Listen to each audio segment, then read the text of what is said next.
дълбоките и тъмни води на океана, там където слънчевите лъчи почти не проникваха, живееха прекрасни морски творения. Те се носеха из безкрайните дълбини и изглеждаха несравнимо красиви. Животът им беше спокоен и безгрижен, но напоследък нещо бе разтревожило всички.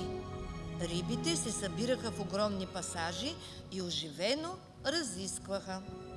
Костенурките, водните гъби и коралите разпалено спореха. Придворните в двореца по цял ден обсъждаха. Това, което толкова много ги безпокоеше, беше отговорът на един въпрос. Кой е най-неповторим сред всички нас? Кой е най-уникален? Кой е най-прекрасен? Разгорещеният спор се случваше пред очите не на кого да е, но на самият морски цар. Царят обаче бил необикновен. Той не бил като никой друг морски владетел.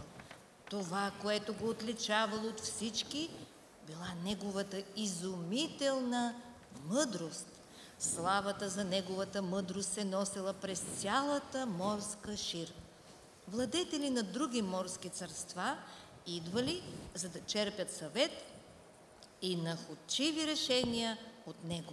Царят винаги се събуждал с поне 3 мъдри хрумвания всяка сутрин, а щом заспивал вечер, сънищата му били изпълнени с необикновени стратегии и нечувана изобретателност. Един ден царят, вече доста загрижен за своите скъпи поданици, реши да сложи край на този спор. Вестоносец! На вашите слуги, царчиците, какво ще се поведате? Разнеси това съобщение из цялото морско царство. Не би могло да се опише огромното оживление, което обхванало всички. Върху лист от морски водорасли, мъдрият владетел бе написал: Какво е той, което те прави несравним? Очите и лицето са дар неповторим. Теб какво е скрито, пред царя покажи. Не вижда той очите, което пазиш ти. И онзи, който вътре съкровище е скрил. Пред царя пръв ще бъде и награда скъпа ще получи. От днес конкурсът е отворен. Двореца били поканени всички морски обитатели. Там те щели да покажат онова, което носят скрито вътре в себе си. Победителят, определен от самия цар, го очаквала голяма награда. Едва ли имало друг, който така силно желаял да отиде, както октоподът. Отдавна той бил разбрал, че външността му е ненадмината по красота. Но сега това, което крил в себе си, щяло да удиви всички. Моята вътрешност е уникална. Няма по-прекрасно това да покриваш всичко около себе си с черна боя. Грешиш, съседе. Това, че съм първи хубавец, е отдавна известно на всички. Но отвътре, там съм безспорно ненадминат. Нищо не може да бъде тъй прелесно, както моите здрави зъби. В тях е истинската красота. Защо изобщо трябва да крием нещо?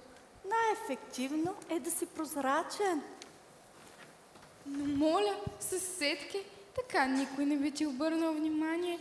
Това, което носим вътре, то трябва да покачва напрежението. Само така, всеки би те забелязал.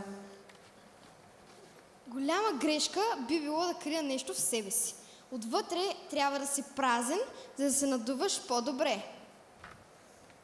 Само една обитателка на морското царство не казвала нищо. Невзрачната й външност и безформената й вътрешност не били неща, с които се гордеела, и тя дори не мислила да участва в конкурса. Малката мидичка мълчаливо стояла на морското дъно и тихичко проплаквала.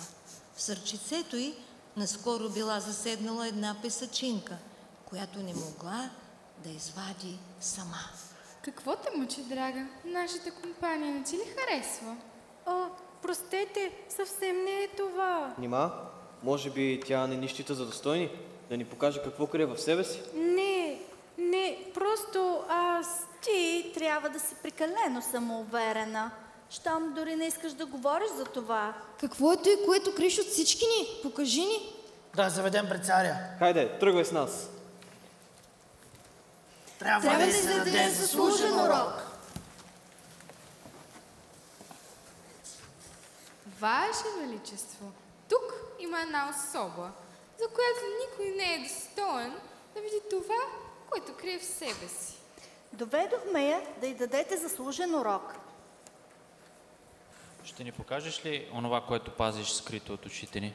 Царю, невзрачната песачинка, която нося в себе си, едва ли може да впечатли някого, но вие сте царят на морските дълбини. Вашата добрина и грижа са известни из цялата водна шир, така че ще ви се покоря и почита, като ви покажа онова, което нося в сърцето си.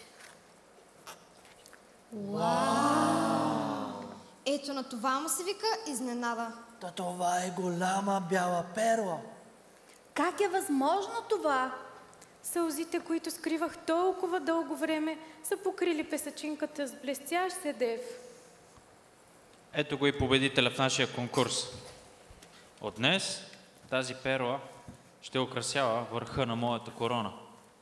Така завинаги всички ще знаем кой е най-красив в цялото ни царство. От този ден нататък бисерът, който проблясвал от върха на короната, напомнял за съкровището, скрито в едно малко сърчице. Всички морски обитатели мълчаливо се поклонили пред своя цар и го поздравили с танц.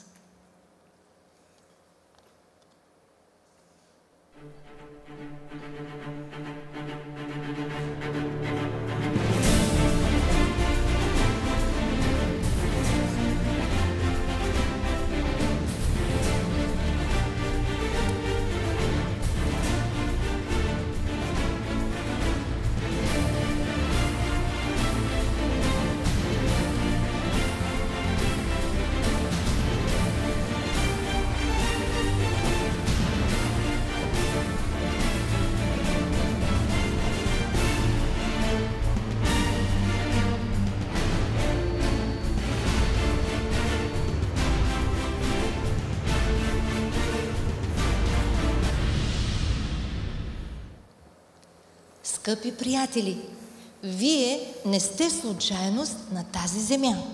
Сътворени сте от любящ Творец, който има съвършен план за вашия живот.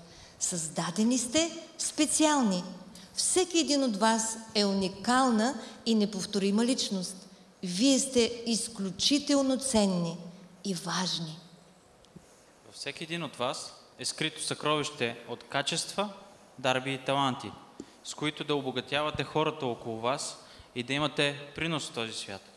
Извикани сте със специална мисия да бъдете най-добрият капитан на вашия кораб. Имате абсолютно всичко да изпълните. Като всеки смел капитан, вие сте призвани да се биете в битка за доброто. Знайте, че морето на живота не винаги ще бъде лесно. И точно както и мен, някои бури ще се опитат да ви спрат. Затова не забравяйте, че вашите 3 най-силни оръжия винаги ще бъдат вярата, надеждата и любовта.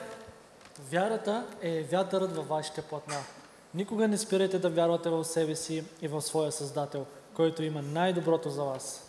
Надеждата е вашата вярна котва, на която можете да разчитате, когато се нуждаете от подкрепа и стабилност. Тя ще ви държи в пристана на сигурността. Любовта е най-мощната движеща сила на този свят. Позволете й да насочва пътя ви. Доверете се, че нейните вълни ще ви отведат на място, на увереност и пълнота.